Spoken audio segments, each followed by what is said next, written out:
বড় ভাই মানুষ হইতে পারে না, শিক্ষিত না হয় ছোট ভাইরে বানাইছে। ছোট ভাই এখন চাকরি করে, বড় ভাইয়ের খবর নেয় না।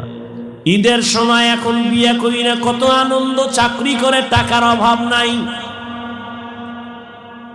একই জায়গার এক পার্শ্বে বড় ভাইয়ের ছোট একটা ভাঙা ঘর, বড় ভাইয়ের ভাঙা ঘর আর ছোট ভাইয়ের ঘরটা ছাদ দেওয়া বিল্ডিং। ঈদের বাজার লইয়া যখন গোপনে ঘরে আইয়া স্ত্রীরে কয়, জামা কাপড় গুলো সন্তানের দাও, তুমি নাও। বড় ভাই তো জানালা দিয়া তাকায় দেখছে ছোট ভাই আসছে, কিন্তু বড় ভাই রে জিগায় না। বাচ্চারে কি আর কন্ট্রোলে রাখা যায়? ও দৌড় দিছে, কাকা আছে।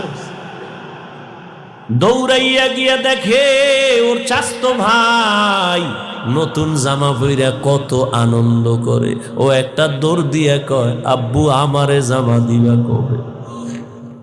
বাবা এই কথা শুই না চোখের পানি ছেড়ে কান্না করে, আর বুকে জড়ায় কয়, বাবা কাঁদিস না, আল্লাহ যেদিন তৌফিক দিবে সেদিন তোরে জামা কাপড় দিবে। এমন নিমক হারাম বড় বাইরে জিগায় না, কোনো খোঁজ খবর নেয় না, কিন্তু বড় ভাই বাবার সমতুল্য,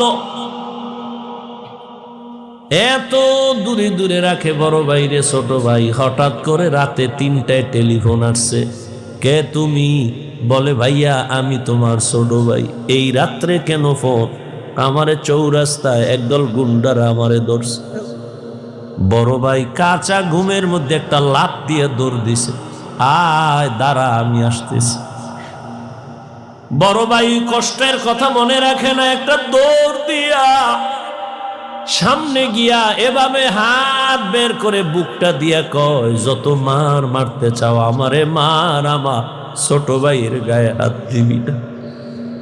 কারণ ওর প্রস্রাব আমি গায়ে লাগাইছি, ওর প্রস্রাব আমি গায়ে লাগাই ওরে বড় বানাইছি, না খাইয়া ওরে খাওয়াইছি। আমারে মার, ওরে মারবি না। তাহলে ভাই ভাইয়ের জন্য কতটা আপন আল্লাহ বুঝায় দেয়। কিয়ামতের দিন এত কলিজার আপন ভাইটাও কোনো পরিচয় দিবে না, পালাতে থাকবে। তাহলে মা বাবা তো আরো দূরে।